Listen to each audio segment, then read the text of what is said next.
নয়াখালী উপজেলা আওয়ামী লীগের সংগ্রামী সভাপতি, দীর্ঘদিনের সফল রাজনীতিবিদ জননেতা আলহাজ মোহাম্মদ আলী এমপি সাহেব নোয়াখালী ৬ হাতিয়া আসন থেকে চতুর্থবার জাতীয় সংসদ সদস্য নির্বাচিত হওয়ায় আব্দুল মোতালেব উচ্চ বিদ্যালয়ের পক্ষ থেকে এক সংবর্ধনা সভার আয়োজন করা হয়েছে।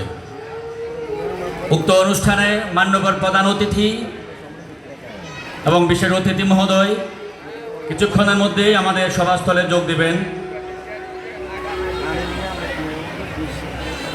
অভ্যাগত অতিথিবৃন্দ, শ্রদ্ধেয় অভিভাবকবৃন্দ, বিদ্যালয়ের হিতাকাঙ্ক্ষী, বিদ্যালয়ের সাবেক এবং অধ্যয়নরত ছাত্রছাত্রীবৃন্দ, সবাইকে ধৈর্য ধরে অনুষ্ঠান উপভোগ করার জন্য বিনয়ের সাথে অনুরোধ করছি।